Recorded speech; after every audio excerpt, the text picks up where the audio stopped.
We've got Kim Beyer, who's a global business development manager at Cigna. We've got Toby Nord, who's director of Carlson Ventures Enterprise at the Carlson School of Management. I'm glad I got my diploma before he showed up. Greg Hayes, who's the technical director at Industrial Applied Science at Valspar. And we have Paul Saarinen. Did I get it close enough? I should have asked you beforehand, Paul. United Healthcare Growth Hacker. I want to hear what growth hacker means. And co-founder and CEO of Minome, I believe. We're going to give each of our panelists a couple minutes to do a commercial for themselves and their respective firms. And since Paul's actually looking at me, he gets to go first. So go ahead, Paul. Thanks, guys, for coming today. Really appreciate it. And thanks for the invitation, Rick. Really quickly, I know we can get into growth hacking maybe later because it's a longer discussion.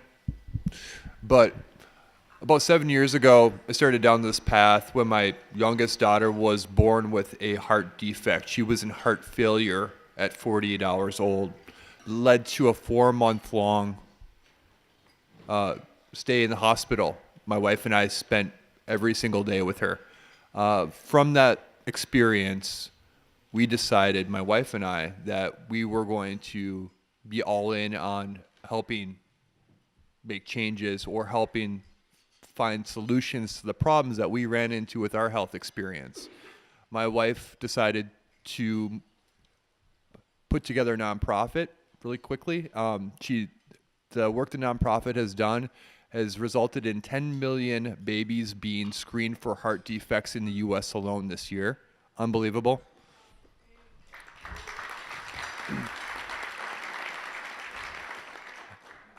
And China will now be rolling this out as a national standard of care because of her work as well. So you can probably think, I think it's about 16 million more every year. So we're talking large numbers here.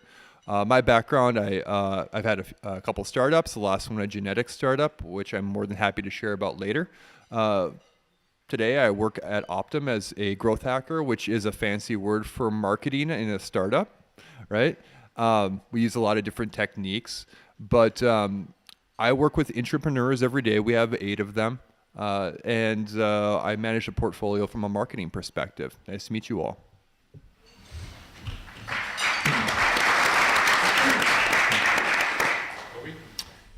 I'm Toby Nord.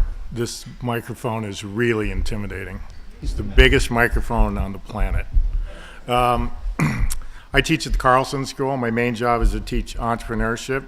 I've been doing it for 10 years. I'm not a PhD. I'm not a researcher. I'm a practitioner.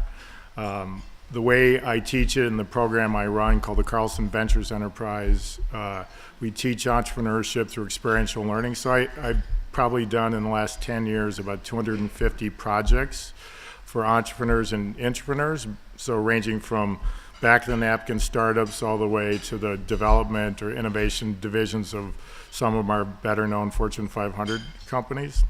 My experience before Carlson School was that of an entrepreneur. I was at Best Buy in early 2000s during the heyday, and I got a Harvard education in entrepreneurship by actually trying to start businesses within that very large firm.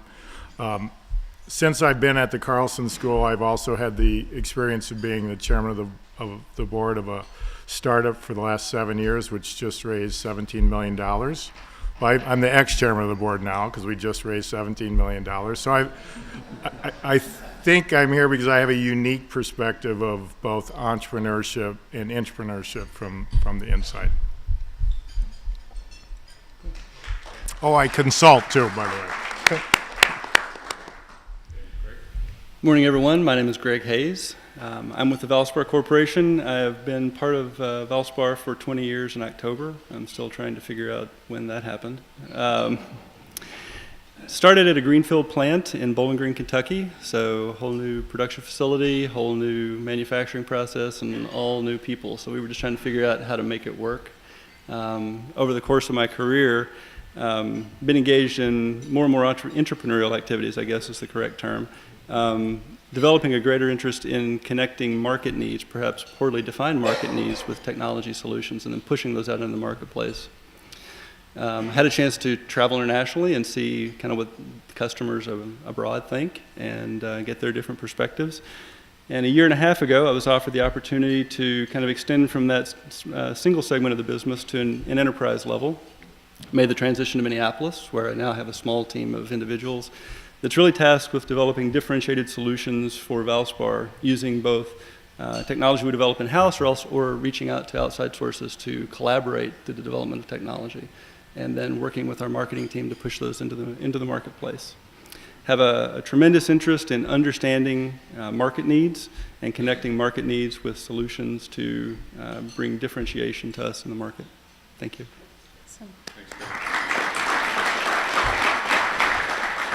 I don't know if I should say testing. 1, 2, 3, it's working. So I'm Kim Beyer, and I, for the past 25 years, have been selling intangible services. So anything that you can't touch or feel, I have sold. For the first 10 years of my life, it was in recruitment advertising, and for the last 15 years of my life, it has been in health and wellness.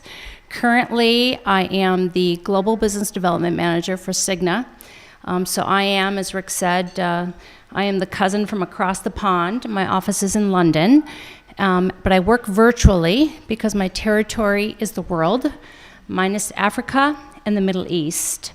And I have been working along business owners and C-suite decision makers in my career.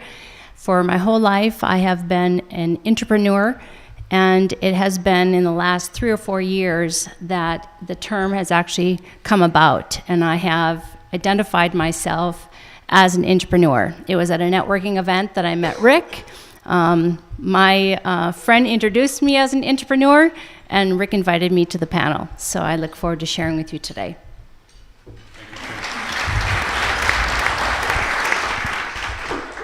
Keep rotating around this way, but I wanted to read something that Rick shared with me, that is the definition of an intrapreneur, because when I saw the subject come out, I wasn't quite sure what that was. I had an idea, but by Rick's definition, an intrapreneur is someone within a large company that takes risks in an effort to solve a given problem, and our panelists are going to give us their perspectives from within their organization. So with that being said, our first layup question is how does your organization view and treat the subject of intrapreneurship? And Toby, we're going to start with you, and then we'll kind of go from left to right. Intrapreneurship is a term that's been actually around for about 30 years. A guy named Gifford Pinchot came up with it first, but it was never really studied. So right now, the layup answer is intrapreneurship is a subset of entrepreneurship. That entrepreneurship is not relegated just to startups, but it's relegating to driving value by creating new businesses, whether you're within a startup, within a social organization, or a mission-driven organization, or you're a division of a large corporate entity.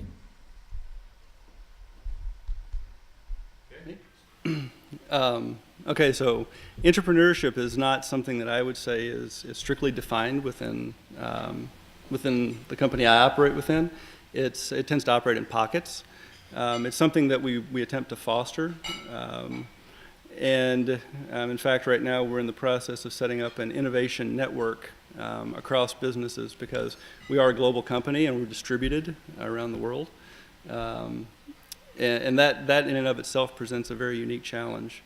But entrepreneurship is it's something that's there's not a solid definition to it, right? It's something that everybody knows that they want to happen, but figuring out the right mix of ingredients to get it to take place is a challenge. And I would add to entrepreneurship as really being a personal choice within your own career development to be on the edge of taking a risk, but letting that entrepreneur take the actual financial risk. So I've always rode alongside business owners. I've created my position within Cigna Corporation. I have come into organizations with confidence, with what I know, and have been willing to explore other areas that I don't know. And so I've come in to ask a lot of questions with concern and interest. Also been in an environment where I've also been very empowered. And I think empowerment is a very helpful way to instill upon yourself a choice of being an entrepreneur and actually gathering with others that are entrepreneurs, because they have ideas, they're willing to share, and they take a minimal risk. It's the getting tongue-tied. It is the entrepreneur that takes that actual financial risk. So, like I said, we have about 8 to 9 entrepreneurs at any given time that are full-time. So I can't speak eloquently about how the organization views them. So I'll tell you from my viewpoint. What I think is interesting about intrapreneurship is the likelihood that you'll have to cash out your 401k to get product market fit is pretty low, which is nice, right? So that de-risks it for you to take some chances that you may not take in the outside world. The other piece is in what I've seen, and is perfect timing, because I had this conversation this morning. They asked me, well, what do they have in common? Like, we have 8 or 9 people. Where did they come from? Some we recruited internally, some we recruited externally. The thing that they had in common, in my perspective, was they're highly competitive people and they don't like to lose. The other piece is that you have to, because you can't become, most of these concepts will fail. Let's just be honest. I don't know what the percentage is these days. If you're lucky, you get, 10% of the concepts to product market fit? There's a ton of failure. You have to emotionally detach from this stuff. Because, you're surrounded by mistakes every single day, right? And it's like walking through quicksand. So there's that balance, right? You can't take it home. It's a little bit different than being an entrepreneur on the outside. So that's kind of my viewpoint. I think we're off to a good start. Greg, you're going to start with this question. Although I want to come back to what Paul just said about cashing out your 401k. I've had people come up to tell me that people who are intrapreneurial, don't have to worry about finance. As you go through the advantages of entrepreneurship, would you kind of address that issue and put that to bed so that people don't acknowledge that really exists? Our question here, and we're going to start with Greg again, is what are the benefits of being an intrapreneur and trying to do entrepreneurial things inside of a larger company? Well, so the biggest benefit is, which in some ways is also a challenge, is you do have resources available to you. Assuming that you can find people within the organization to support the endeavor, the resources are there. You'll have to spend a tremendous amount of time, effort, and energy on a personal side to pull those resources together quite frequently, unless you are within a team that is tasked with that very, very that purpose. Even then, pulling those resources together can be a challenge. But having the resources available at all is, as you said, it de-risks it, right? So I would say that's one of the biggest advantages. And then to add to that is really to have those individuals within the organization that may collaborate as a team. I'm solo. I'm the solo entrepreneur at Cigna's Global Wellness Footprint. So I am working with my 37,000 colleagues in a growth mind state. And so we are trained and we go through daily exercises of looking at growth. What have I done today to improve upon what I did yesterday? How can I simplify the solution to the process? How can I come up with a way to be more collaborative and to have things be more time efficient? And so it is the mental focus continually to have that entrepreneurial mind state, and it's very much growth focused.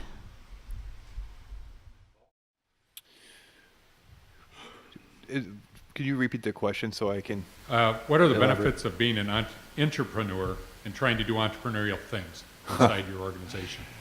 Yeah, so Yeah, I mean, connections, obviously. I mean, so one of the values, again, just from my own network, I think I've had a unique experience of being in entrepreneur and seeing what intrapreneurs have. I think that network effect of opportunities and those collaboration pieces, I think our team is unique from an operations standpoint. So really quickly, I'll explain.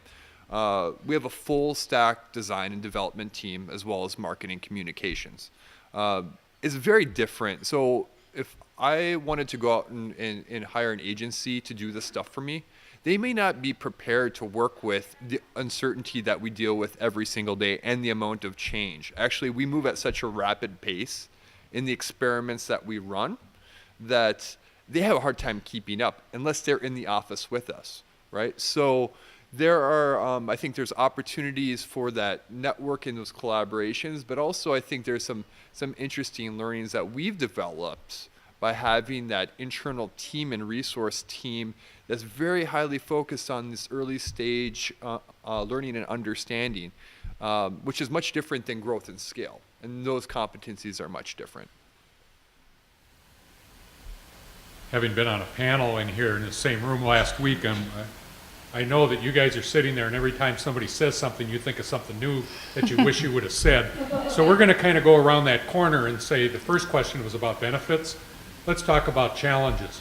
Let's talk about what are the negatives to what you're doing and how you overcome that. But maybe you can complement that. Obviously, you're all long-term in doing what you're doing.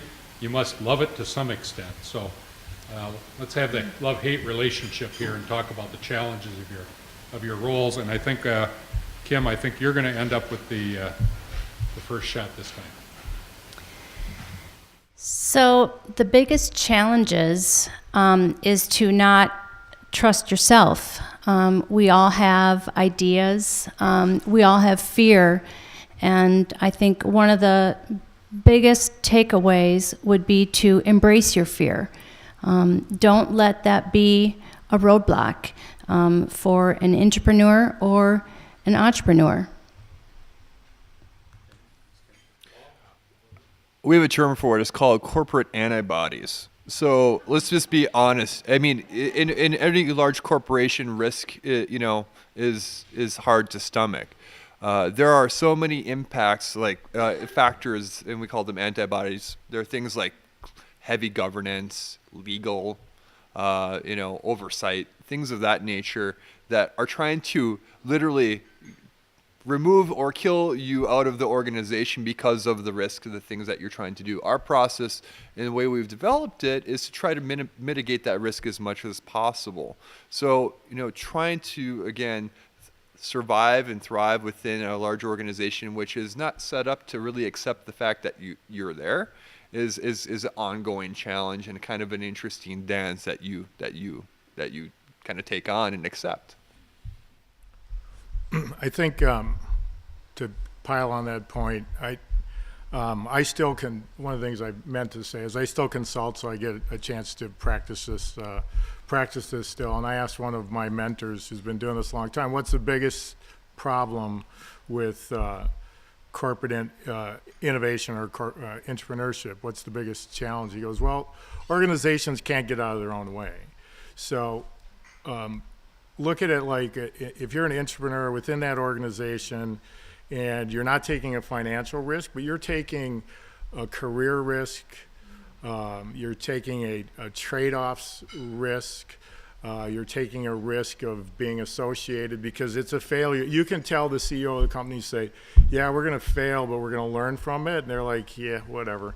Yeah, that's great, but what's this fail part of it? So when you go into the boss and say, I failed like crazy, but man, we're getting smart, you're exhibiting some career risk. And the fact is it hasn't been studied, but from personal experience or the few studies that have been done, these organizations, innovation, or because I'm really talking about it's an innovation organization within large organizations last for 3 to 4 years on average. Then they go away for 3 to 4 years on average, and they come back because the execs always want it, but they don't generally have the patience to let it play out because it's not a quarterly earnings game, right? So one of the things, you can be displaced pretty easily. I mean, I got fired a couple times at Best Buy managed to hang on, but because what happened to the innovation what happened to the intrapreneurs? They're gone. Okay, we're putting our money towards something else. So I think that's, you know, and everything that comes with it, square peg, round hole, you know, different culture of entrepreneurship is different than entrepreneurship, which is different than daily corporate life. So I would say that it's all kind of packaged up in that. And then there's a bunch of other risks that are just right underneath it. So I can pile on even more.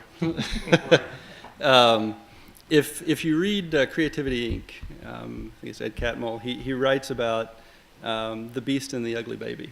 I was having a conversation with a few folks in the room about this before we sat down. Right, so in large organizations, you became a large organization because you were successful doing something, right? Whatever that something might be. And part of that success is efficiency, right? It's efficiency, it's weeding out waste, it's making things, you know, stronger, better, faster, however you want to look at it. And then you have this ugly baby, right? As you said, you know, it's square peg, round hole. It's this kind of half-formed idea, and it doesn't really fit. And the beast, you know, this massive entity it's been successful, so it must be more successful. It looks at that and says, well, that doesn't fit, right? It's going to make me less efficient, right? It's a different product line. And then oftentimes even, you know, to those who use the design process, you probably heard the term voice of the customer, right? So, you know, you go to your sales team perhaps and you might say, well, what's the voice of the customer? And they'll say, well, this is the voice of the customer. And it's not really what the customer says, it's what we internally think the customer would say, right? So that presents that whole series of things. They present a challenge to pushing this newly formed idea out into the wild. So balancing, you know, when you begin to show the beast the ugly baby versus holding it back and kind of nurturing it is a real challenge. Am I correct in saying that we're not asking you to tell case studies or stories that are out of pocket? I suspect all four of you could share things with us that shouldn't be shared, but if the floor wishes to ask those questions, you can certainly... Okay, hang on, I'm coming. I'm not moving that bad for an old guy. Yeah, I know. We're trying not to... Thank you.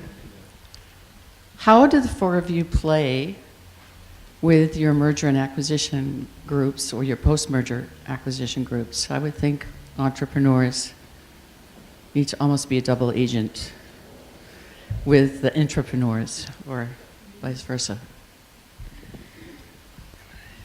That was the play nice question.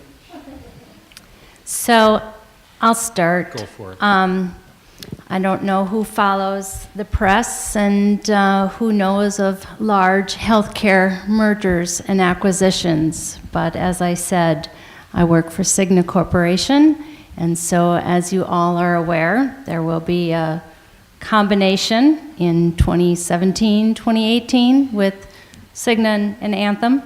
So I am involved in reading about 4- and 5-inch proxies and sharing my opinion on collaborative business partners.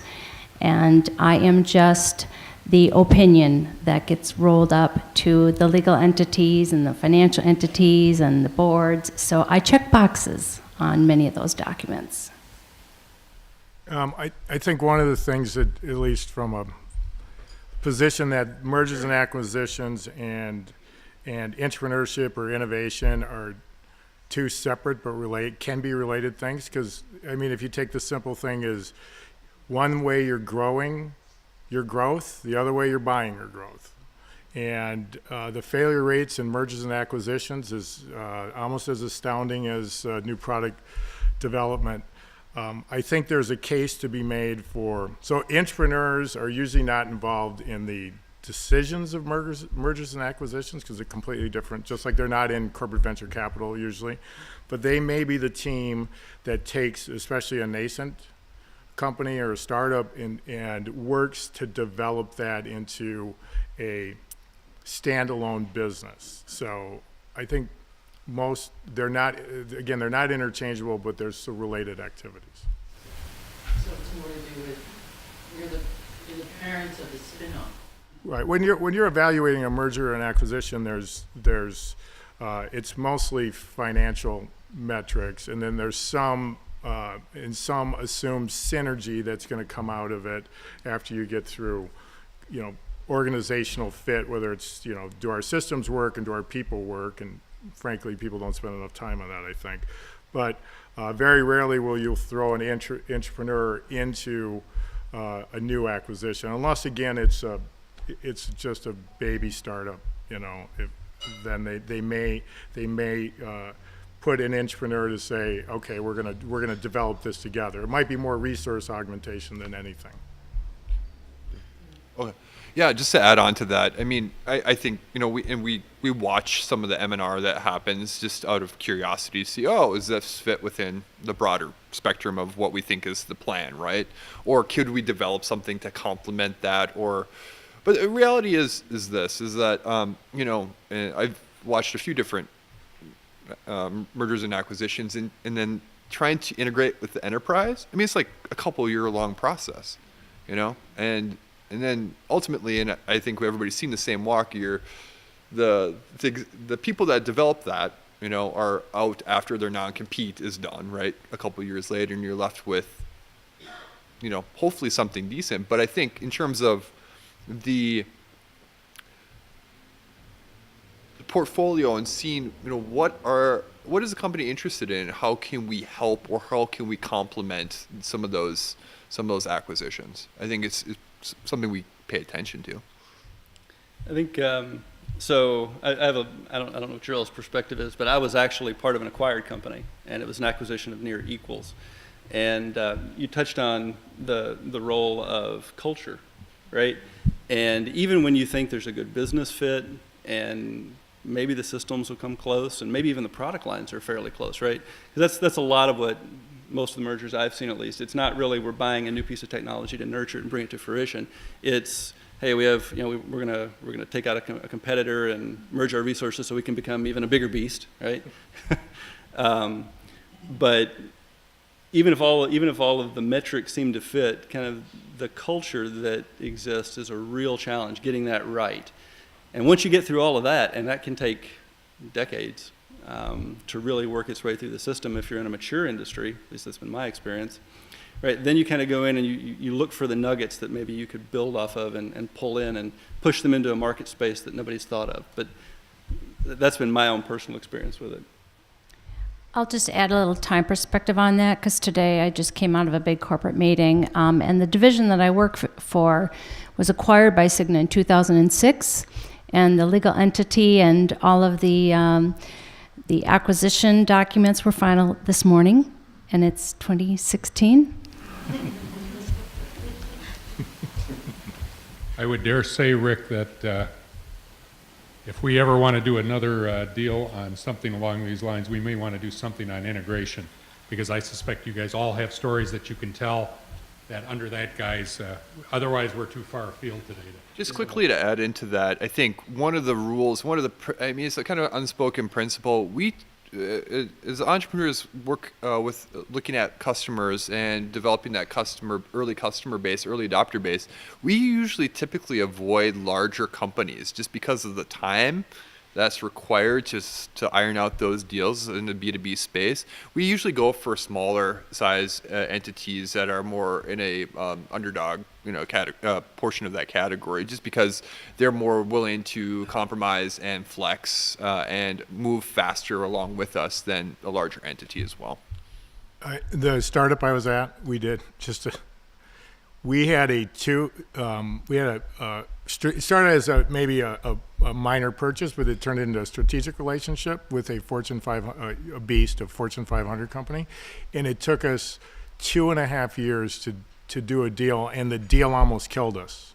I mean, we almost went broke 10 times waiting for the deal to happen, and they were moving as fast as they could.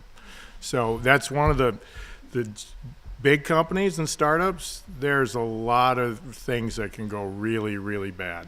And most of it's around the weight of the big company will just crush the small company. And that's actually a quote from Michael Moritz from Sequoia Capital. I asked why big companies and small companies don't do it, because big companies crush small companies with the weight of their expectations and their process and their bureaucracy. So I can say the consensus of our group is that there are lots of opportunities and lots of challenges. And the challenges might be more interesting. I saw a question out there. Paul, we're going to get to your question. That's the next one. Creative. Hi, I've been in an organization that was acquired a number of times and eventually died from a bad reaction to corporate antibodies. So here's my question. What is a tip from each of you to really help foster and inspire that intrapreneurship not being a scary, terrible thing, but being something that can actually make a positive difference to the organization?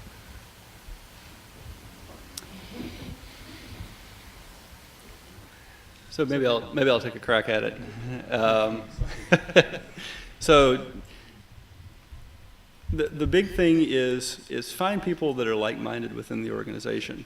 No matter, in every organization, however large or small, there are people that share a similar mindset. Right? They'll have different perspectives, different backgrounds, and we talked about being in a large organization. What are the advantages? One of the advantages is if you're in an organization of 5, 10, 15, 20,000 people, right? The backgrounds are so diverse, and reaching out and building the network internally and building relationships with those people, that will give you a tremendous amount of support and empower you to move forward with your own ideas. Side by side with that, it used to be like in the late 1990s and early 2000s that these innovation efforts were paraded out in front of both the press and internal organization, and I was on stage at Best Buy in front of every executive and the board of directors at an offsite. The pressure on you and your small organization to save the company or do whatever they're promising you're going to do, and the things that have changed is you see a lot of successful efforts that are really, really grassroots and organic. So they start with finding like-minded people. They start with having an internal advocate, maybe not the CEO, and you start in the business unit and you stay a little bit under the radar until you have some results you might be able to communicate.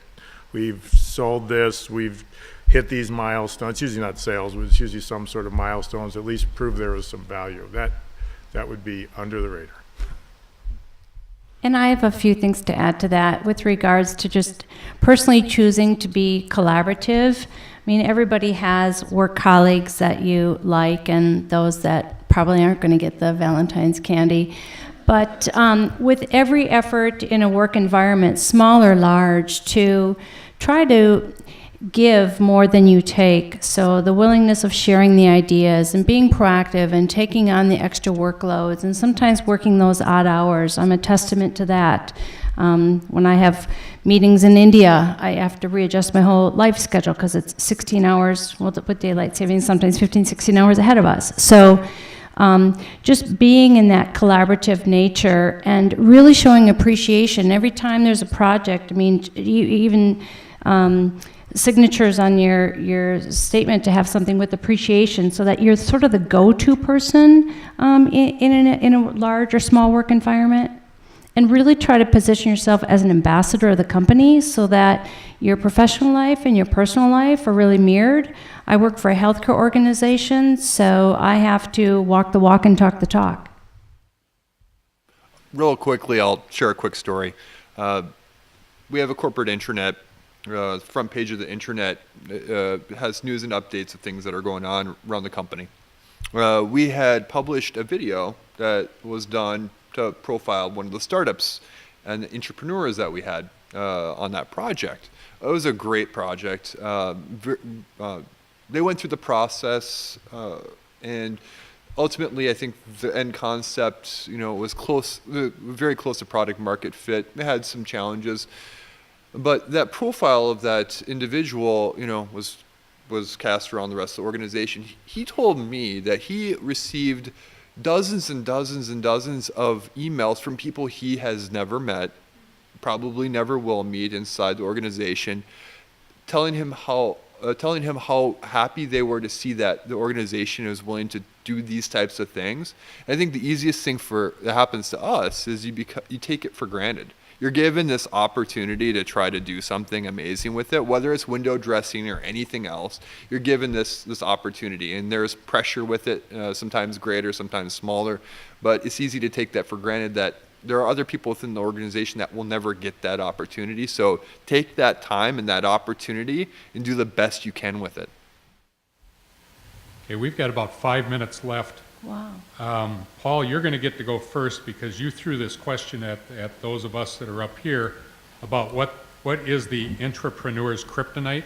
So I'd like you to kind of comment on that, and then each of you get about a minute to kind of any final thoughts that you have, given the perspective that we could have done this for 8 hours and not just for 45 minutes. But Paul, if you go first, then we can kind of come this way. Sure. No. So my perspective on the kryptonite. So what's the biggest challenge I think our intrapreneurs have, and that is they forget to talk to their customer base. And it's easy to sit behind a dashboard and look at quantitative metrics all day, and they forget to be close to and talk to and get quantitative feedback from their customer base. That informs the product features, service features, and everything moving forward. And so if they continue to keep that relationship and have that conversation, asking the right questions with their customer base, I think that more often than not, they will succeed in finding out whether that product or service has got legs or not faster. I'm going to pile on again. That is, if you look at an innovation process like the good old-fashioned ones before there was lean entrepreneurship and design thinking and all the other ones, there is one common thread, and that is the fact that you have to figure out you have to solve a real problem for real people. So to Paul's point, you have to figure out what motivates human beings, what problems they have, what pains, gains, and then provide a unique and compelling solution. And a lot of the problem, I think, is that's really easy to understand. I mean, this isn't super complex. It's complicated because people have a tendency to move straight to the solution. Executives have pet ideas, engineers build beautiful machines, coders write beautiful code, and a lot of this stuff is done without any customer input at all. It's a N of one, okay? So that is where you see a lot of the failure. One of our local, a very large local company asked me to present on why things failed, and it's a complex answer, but there's been some studies done on post-startup failures, like essay-based ones, and they use new technology to drive the real reason. And a lot of it's because they're offering products that no one really gives a rat's ass about. I mean, really, if you come down to it, it's a little more complicated, but that's there's no value proposition. You're not solving a problem. I don't care. I shouldn't change. So anyway, I could talk about that for longer. Well, I'll pile on more. I'm a trained scientist, right? I'm a chemist by training, and a lot of thoughts about engineering and that kind of thing. And when that's your background, right? You want to give something perfect to your customer, right? You want to nurture it in the lab, right? This baby that we said you want it to come out, and when you show it to the customer, you're going to go yes, and we're going to sell millions and millions of dollars worth today, right? That's not how it happens, right? Because what typically occurs, the way this cycle happens is when you do it that way, is you get it out to the customer and they go, that's not what I wanted, right? And the voice of ourselves, right, not the voice of the customer, they say what the customer wants, right? Really, if you have an idea and you think this might be something the customer's interested in, show it to them, right? Show it to them very early, because if you don't, and talking about design thinking, so I had the opportunity to attend a class at Stanford, and they said this, you get attached to the ugly baby, right? And after I've had it for weeks or months, I don't want to let it go, right? And don't you dare call my baby ugly, right? Don't do that, right? But if it's very, very early, you show it to them, they go, it's not quite right. Maybe you could tweak this, adjust that. Then the customer's telling you what they want. So then it becomes an iterative process between you and the people that are actually going to be using the product. And I guess it's last but not least. So I think the only thing that can be ugly is change, but yet the only thing that is constant is change. So the best thing to do is to set yourself up for that success every day. I actually start my day, as I'm sure many of you have, with ways of setting yourself up for success. And so I tell myself a daily positive affirmation that I believe something wonderful will happen to me today. And all day, I look for that one wonderful thing that's going to happen to me that day. And it's a way for me to break through the fears when I'm with the CMOs and in difficult, challenging situations, to stay in that entrepreneurial mind state and to continue to be the individual ideations that I have that position the success in my career and for my company. Thanks, Kim. Let's thank Kim and Greg and Toby and Paul for being with us today. That was a lot of stuff.